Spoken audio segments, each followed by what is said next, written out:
Good win for us against a Maryland team that's, really played well. When we go there, I think obviously we're going to need to expect a lot of what we saw in stretches here today. Obviously every team's different at home, and I got a lot of respect for the quality and the talent on their team and the job Danny and the staff is doing. We have great respect for them. We know they're a team that can go on a run in a hurry, and I think that's why, to some degree, us as coaches were a little bit on edge there, because we know they can make threes in bunches. But good production from a variety of guys. Thrilled for Justin, because I know he's really been putting in his work. So really happy for Justin. He gave us a great lift, and he's a pro's pro, so I expected that he would snap out of this. And he's just got to keep working. So, Chris, two ways to measure a team is how you play against really good teams. You've done that really well for you too. And then the way you play against, less talented teams, if you don't come down to their level. Are you pretty satisfied with so far this season, how that's gone? Score-wise, it looks like you've done pretty well. I think this was, and I do think the thing as a coach you're trying to measure is your team's effort and concentration, for as long as you play. And I think good teams have the necessary attention to detail and concentration and effort for long stretches. And that has been at times inconsistent for us, as it has been for a lot of teams. This Maryland team is, almost beat Michigan State the other day. In this league, this is a talented group. So I think, to your point though, what we're trying to measure is almost, we understand that teams are at varying levels, or maybe having different levels of season, but our attention to detail, our concentration, and our effort has to be consistent. And I think that's where we could be better, more consistent, and that's where we have to continue to challenge our group. Coming out second half, didn't go well against Purdue. Yeah. Different story. We told them that. Yeah. Did we? Yeah, we had halftime. Yeah, we did. We reminded them of our first 4 minutes at Purdue. And the offensive rebounding, you might have reminded them too. We did. Okay. Yeah, we didn't have any offensive rebounds, which was disappointing. They had 7 defensive rebounds. I didn't think those were, might have a future in coaching. Those were the 2 points we really hit on in halftime. Is we needed better, better force to the ball, and what kind of urgency were we going to come out of the halftime with. And we talked, earlier in the week about how you wanted Zed to respond from that Purdue game. How well did he that what you wanted to get out of him tonight? Yeah, Zed I thought had some really good moments. Zed has to be consistent. That's the sign of growth of a player. He's had really, really good moments this year. We could rattle off how many. He's had some tremendous games. What we're looking for with him is consistency on the defensive end, the offensive end, but most importantly, his effort.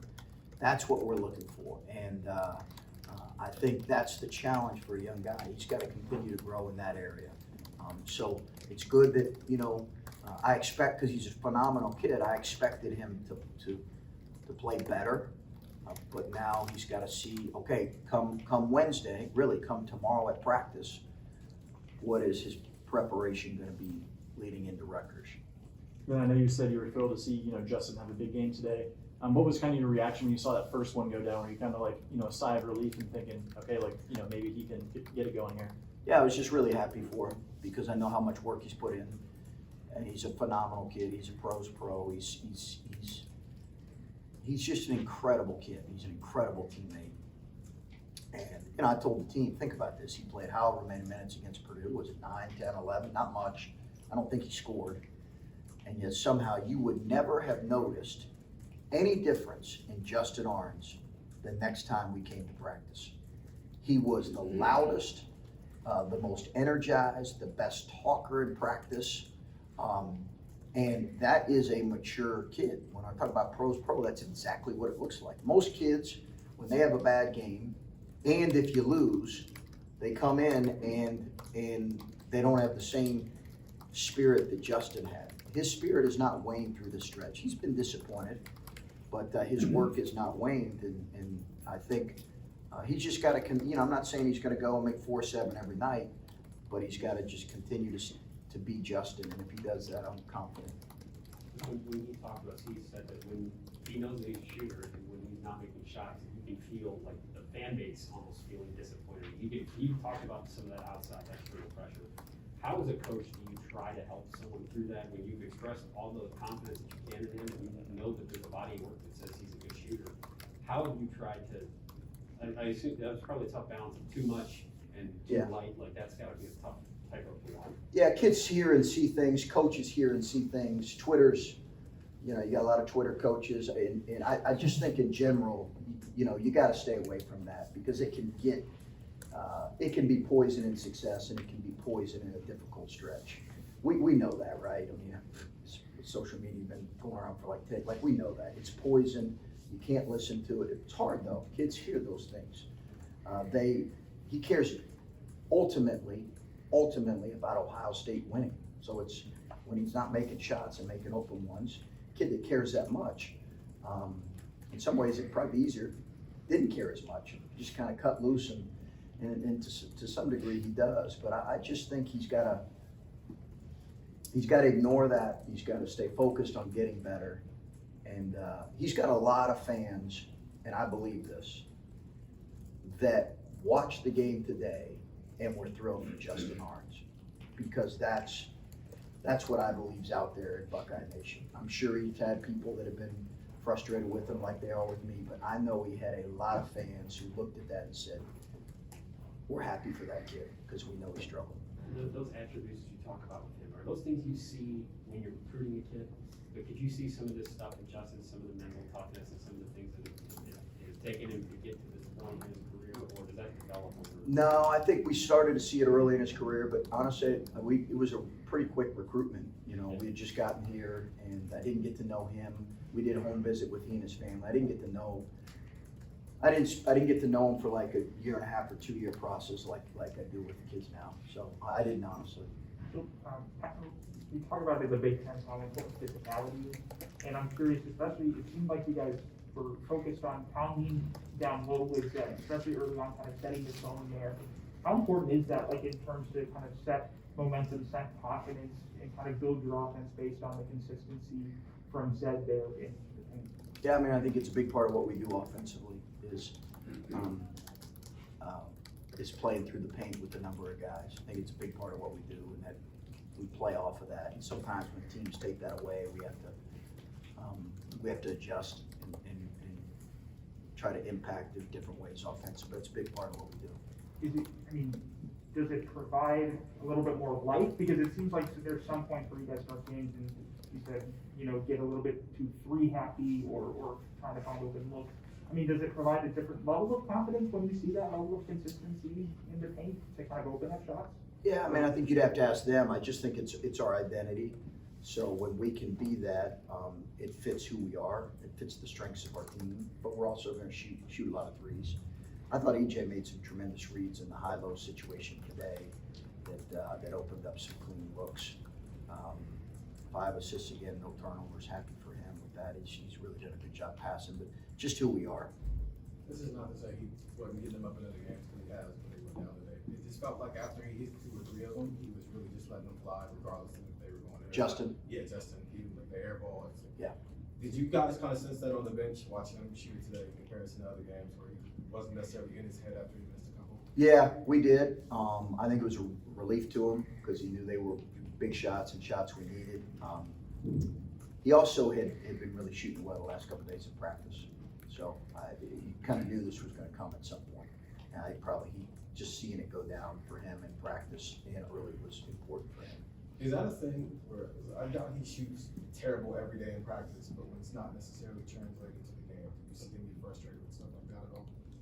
Yeah, oh yeah. Yeah, it's easy. When a guy's as prolific as he's been, been one of the best shooters we've had consistently for 4 years. He's never had a stretch like this. So I think he got really frustrated. But again, he's too good a shooter to shoot like this the rest of the year. He's got to stay a threat. And honestly, you guys know this. there's gonna be some teams in our league that are just not gonna let him ever get an open look. So he still has to find ways to impact the game. Like, that's gonna happen. It happened last year in the Big Ten tournament, and, you know, against Purdue didn't let him get many clean looks. Michigan, we won those games. Like, some teams just completely take him out, and other guys have to step up when that happens. Chris, I don't know if you noticed it as you're coaching, but the bench, each time he made one, really celebrated Oh, yeah. Justin. They love him. Yeah, I mean, it seems like they felt what he was feeling to some degree. How do you kind of sense that with your team when maybe not him, but other guys are struggling and the team kind of picks you up? Yeah, I think, I mean, they love him. They felt it there too. I think we were all coaches, players, just really excited for him, you know. But again, it's not to say he won't have another game where he struggles, but I think more than anything, just really excited for him. He's an easy kid to root for, you know. We got a lot of guys that are easy to root for. He's an easy guy to root for. Chris, when you guys were recruiting EJ, I'm sure you saw a lot of things about him that were very promising. What did you project for him in terms of his playmaking ability? You sort of referenced there earlier, and his ability to make those reads pop if he was doing. He didn't have to do it a ton. He was the biggest guy, kind of played at the rim a lot, blocked so many shots because of how quick the jumper is and his timing. His coach did a phenomenal job, but they played small, like 4 smalls around him. So didn't see that a ton. AAU didn't see it a ton either, Bill. He kind of played, you know, long post in AAU and would turn and face some, good rebounder. What we've seen here late is him grow in that area. I want him to get a rebound and push. This year we've said, hey, you get a defensive rebound, you push it.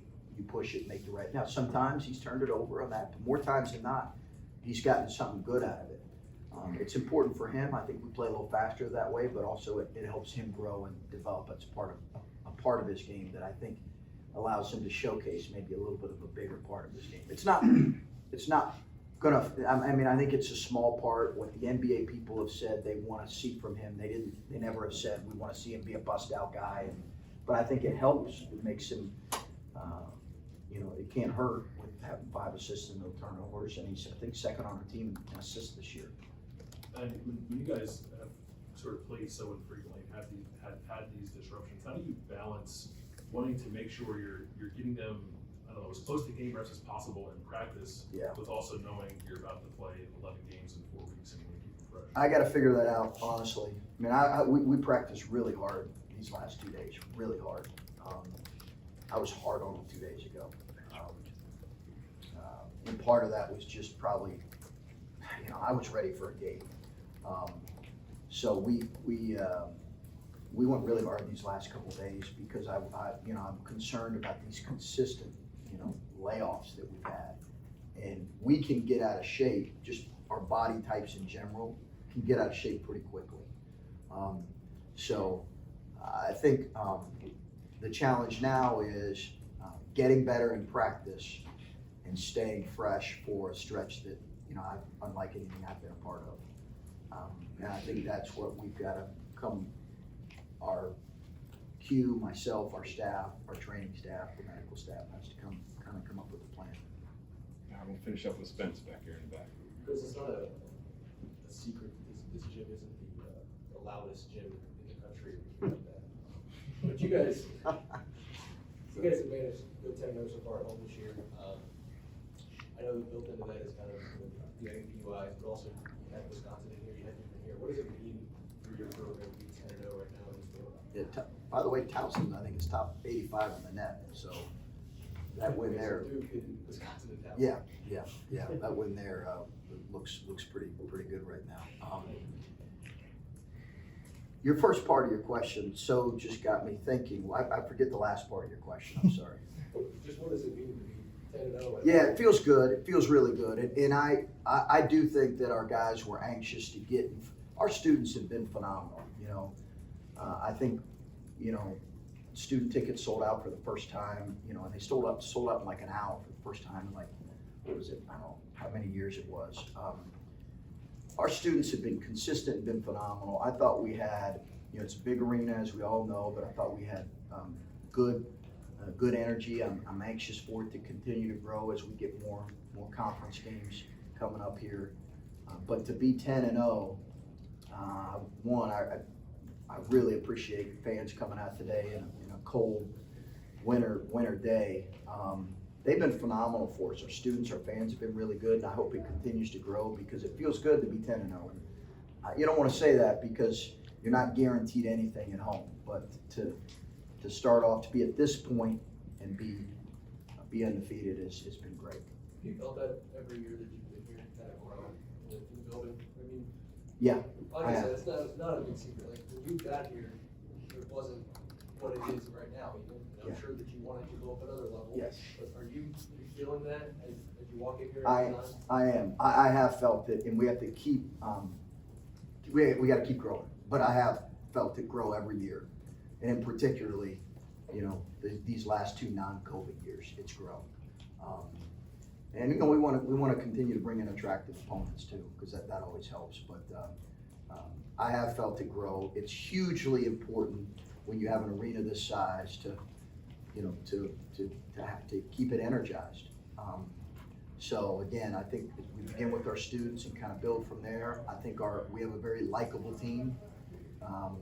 That helps when you got guys that are relatable and likable. I'm sure that helps, and hopefully we can continue to have a level of success where people want to come out. That's our job. Thanks, Okay, guys. thanks, guys.